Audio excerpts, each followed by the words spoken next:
ಜನ್ಸಿ ನಮ್ಮ ಡೈರೆಕ್ಟ್ರಿಗೆ congratulations. So ಇವತ್ತಿನ ದಿನದಲ್ಲಿ ಲೈಕ್ ಜನ್ರೇಷನ್ ಯಾವ ಥರ ಇದೆ ಅಂತ ನಮ್ಮ ಕಣ್ಮುಂದೆ ಕರ್ಕೊಂಬಂದು ತೋರಿಸ್ದಂಗೆ ಆಯಿತು. ಸೊ ಭಾಳ ಚೆನ್ನಾಗಿದೆ and technically it's a very good ಅಂತ ಹೇಳ್ಬೋದು. First of all I would like to thanks to producers. ಯಾಕೆ ಅಂತ ಹೇಳಿದ್ರೆ, ಸೊ ಅನ್ನದಾತರು ಮೊದಲು ಹೋಕೆ ಅಂದ್ರೆ ಸುಮಾರು ಕಲಾವಿದರು ಹುಡ್ತಾರೆ. So first thanks to them. And ಎಲ್ಲರೂ ಆ್ಯಕ್ಚುಲಿ ಆರ್ಟಿಸ್ಟ್ ಅಂತ ಬಂದಾಗ ಪ್ರತಿಯೊಬ್ಬರು ತುಂಬ ಚೆನ್ನಾಗಿ ಮಾಡಿದ್ದಾರೆ. ನಮ್ಮ ಪ್ರತಾಪ್ ಅವರು ಹೇಳ್ದಂಗೆ ನಮಗೆ ಇದು ಶಾರ್ಟ್ ಮೂವಿ ಅಂತಲ್ಲ, ಲೈಕ್ ಬಿಗ್ ಮೂವಿ ಕಂಟೆಂಟ್ ಅನಿಸ್ತು. So direction is very nice, actually ತುಂಬ ಇಷ್ಟ ಆಯ್ತು ನಮಗೆ. And technically and camera work ಆಗಿರ್ಬೋದು ವೆರಿ ಥಿಂಗ್ ಆ್ಯಂಡ್ ತುಂಬ ಚೆನ್ನಾಗಿ ಇಷ್ಟ ಆಯಿತು. ಆ್ಯಂಡ್ ನಮಗೆ ಮೇಯ್ನಾಗಿ ನಾವು ಸಿನಿಮಾ ನೋಡಿದಾಗ ಆ್ಯಂಗಲ್ ಹಿಂಗಿಟ್ಟಿದ್ದಾರೆ.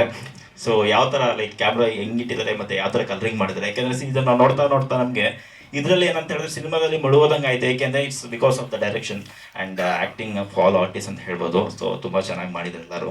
ಸೊ ನನಗೆ ಲೈಕ್ ಇವತ್ತು ಬಂದು ಇನ್ವೈಟ್ ಮಾಡಿ ಒಂದು ಒಳ್ಳೆ ಲೈಕ್ ಸಿನಿಮಾನ ತೋರಿಸಿದ್ದಕ್ಕೆ ಥ್ಯಾಂಕ್ಸ್ ಅಂತ ಹೇಳಕ್ಕೆ ಇಷ್ಟಪಡ್ತೀನಿ. And thank you Shaila ma'am and producers. So ಎಲ್ಲರೂ ಒಳ್ಳೇದಾಗಲಿ. ಇದೊಂದು ನಮ್ಮ ಪ್ರತಾಪ ಹೇಳ್ದಂಗೆ ಇದು ದೊಡ್ಡ ಸಿನಿಮಾ ಆಗಲಿ, ಇಂಥ ಸಿನಿಮಾಗಳು ಭಾಳಷ್ಟು ಮಾಡಲಿ, ದೊಡ್ಡ ಸಿನಿಮಾ ಮಾಡಿ ದೊಡ್ಡದಾಗಿ ಗೆಲ್ಲಿ ಅಂತ ಹೇಳಕ್ಕೆ ಇಷ್ಟಪಡ್ತೀನಿ. Thank you so much. ಎಲ್ಲರೂ ಒಳ್ಳೇದಾಗಲಿ. ಜೈ ಹಿಂದ್. Thank you.